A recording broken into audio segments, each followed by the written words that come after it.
uh, preface a little bit about me and why this automotive video is on an amateur radio channel.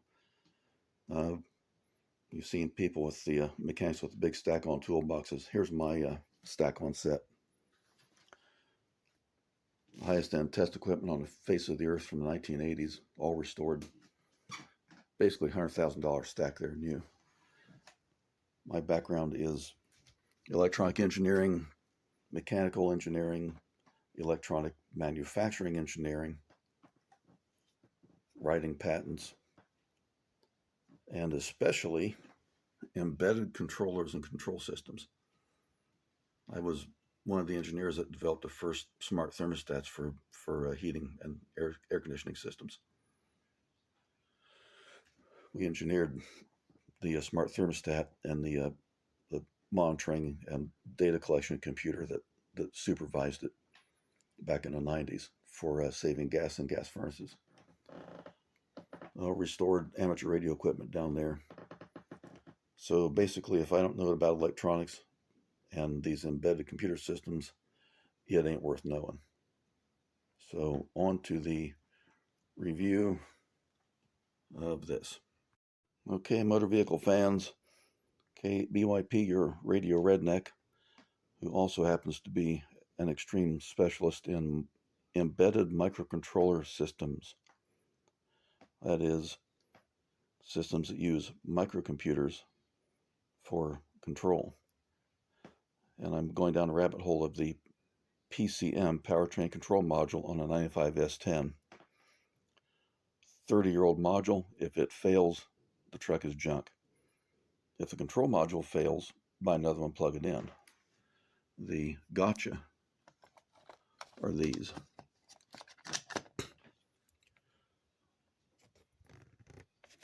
There's the brain, but there's the memory.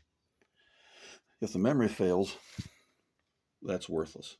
Of course, if this fails, the memory is worthless, but it's easier to get this than that, because I can buy a new one of these.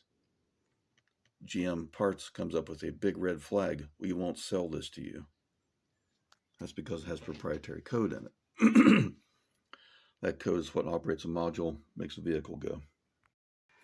The purpose of deep diving into this is to ensure that the tremendous amount of work I've done on this truck isn't thrown out because this thing fails and leaves the truck as a 3,000-pound paperweight. So that I'm not working with opening up, modifying the original working unit in my vehicle. I bought this unit from Flashmasters in Cincinnati, Ohio. Used to live in Cincinnati, did engineering work in the Cincinnati area. People in Cincinnati, generally good, educated people. They sent me this module, which I've uncased at my high-end static sensitive workstation with ungodly expensive test equipment. My basically new cost $100,000 engineering lab. So using all anti-static precautions, I open up the case without touching the pins on the board and all that stuff. And part of this video is to show you what an absolute disgrace this operation is. This is a blanking clown act. Nice website, good talkers. Incompetent. And that incompetence is this. All these chips on here are very static sensitive. So is the erasable, reprogrammable EEPROM down in there. But also what's hiding down in here is another microcontroller. That's the limp inside. If this thing gives up the ghost, this thing is supposed to kick in and basically help you be able to drive home instead of the vehicle just dying. So, highly sensitive, static sensitive parts. And this clown act called Flashmasters sent this to me in a nice cardboard box, nicely packed in paper, which generates shitloads of static charges, folks, without the least bit of knowledge, care, or concern to wrap this in an anti-static bag. And those two. Anti-static bag, 15 cents in quantity. So this means we'd have no blanking idea what we're doing. Secondly, somebody, and I don't know who, did a cheap-ass paint job on this to try to make it look good. Cheap paint job, evidenced by the fact they put the cover over the prom port, so that masked off the paint. The inside's not painted. And the reason that this module is useless, whether it works or not, is that the clown that painted it didn't bother to put a piece of tape over each of the connector ports and got spray paint down in the pins. These pins are absolutely filthy. This is a trash I got out of at a static safe workstation using the proper commercial contact cleaner and very carefully, lightly rubbing over these pins. And that's the garbage it came out of, just rubbing over the tops and bottoms of these pins, not the sides and not the insides. Spray paint up inside the connector housings, spray paint on the terminals. Inexcusable incompetence.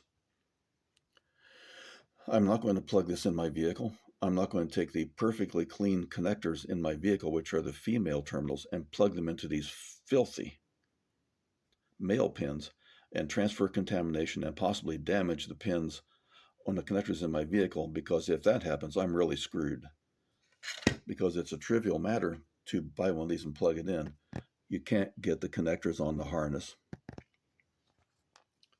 You might be able to buy another harness. There are apparently folks that make harnesses for these, but these are special high-density connectors. These I don't think you're going to find these at Mauser. So, board absolutely filthy. Absolutely filthy. This is a disgrace. There's a gotcha down in here, which is also why this board is not fit to plug in, and neither is the one in the vehicle. We say that doesn't make sense. The one in the vehicle works. Yeah, it sure does. There's a universal problem with units like this, and all these so-called chips run from 5 volts DC. Universal design, hiding down in here where the mechanic has no clue.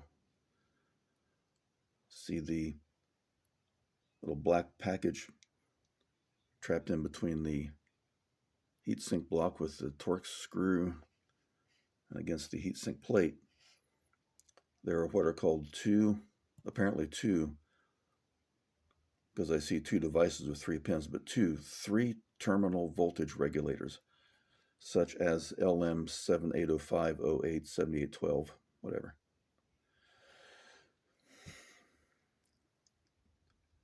These are voltage regulator integrated circuits, and they are a pass transistor design. Here's what's inside that unit. 14 volts in on the left, 5 volts out on the right, CTL control circuit. From the collector to the base of a pass transistor. The pass transistor acts like a solid-state resistor and varies its internal resistance as the control circuit sees, corrected schematic, resistive voltage divider. On the load side, control sees the voltage goes up. On the load, pardon the cough there, load voltage goes up because the load current goes down. The pass transistor becomes a higher resistance to maintain 5 volts in the output. Load voltage goes down, which means load current goes up. The resistance of the pass transistor goes down to supply more current. That pass transistor is effectively a variable resistor. It makes a lot of heat. If that transistor fails open, then everything just quits. If it fails short, everything in here, all these black chips, within probably 10 milliseconds are turned into junk. They cannot withstand 12 volts. They will be instantly destroyed. It may take 10 milliseconds for that traveling wave, when that transistor shorts, to propagate across that board. It can also propagate outwards on those connectors and destroy sensors, other computer devices.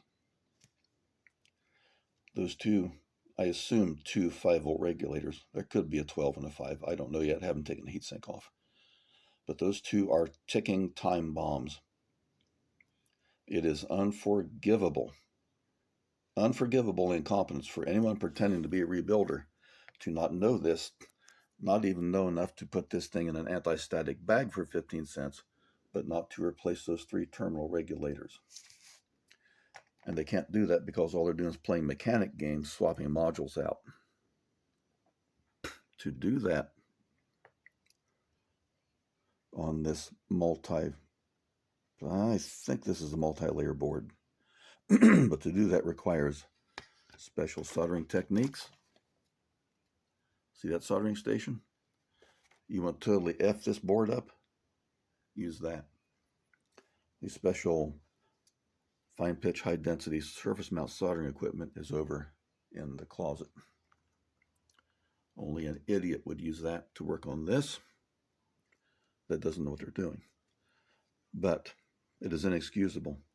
It is just begging for this module to be destroyed and possibly the entire system in the vehicle for one of those old regulators that's been heated for 30 years, for thousands of hours, that gets tired and breaks down and fails and destroys the entire system.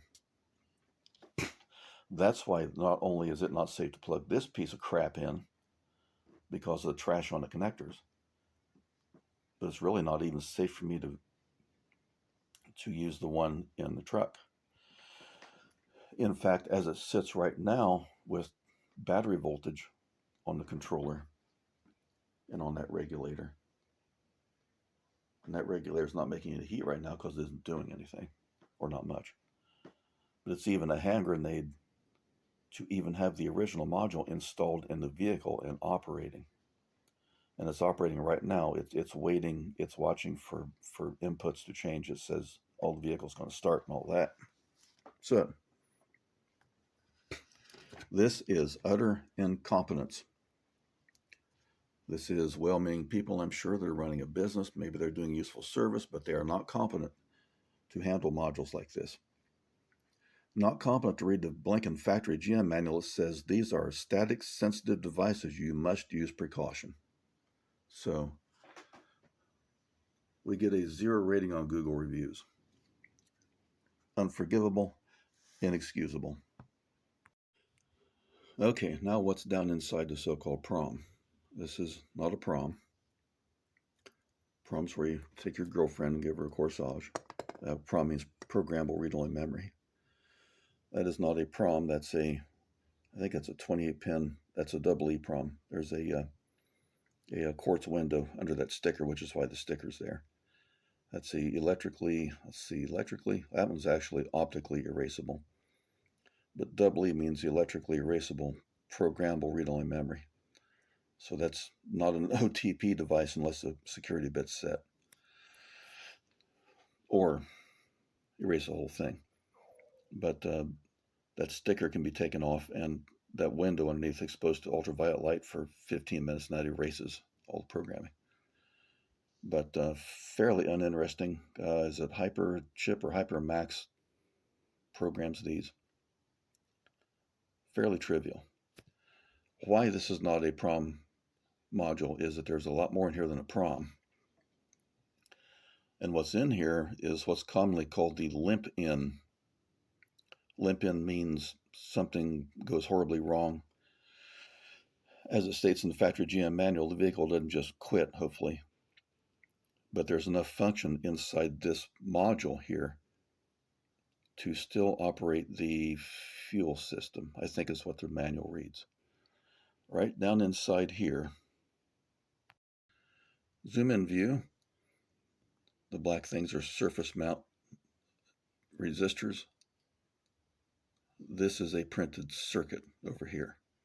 The board with the traces is not printed circuit. Printed circuit's when the component material's right on the board like that. But right there in the middle of the frame, that little black dot with the traces running to it is another microcontroller. If it's going to be a backup for an onboard microcontroller, that implies that that has to be a microcontroller. Not a tremendous number of inputs and outputs, but I can't see on the bottom of that chip. That's on a ceramic carrier for low distortion. So this is the brain behind the brain in case the controller in here fails. In case that controller fails, that one apparently backs it up and at least allows the vehicle to limp in or make it back home without needing a tow truck is really what that implies. So this was shipped with no anti-static protection, and these terminals down here in this plastic block go directly to that static sensitive double EEPROM. So as far as I can see, unless they've embedded it in this carrier, and that's not likely, black plastic here is the carrier, that there's no static protection. So the clowns that packed this up and shipped it just wrapped it up in more of this paper. That paper generates static charges.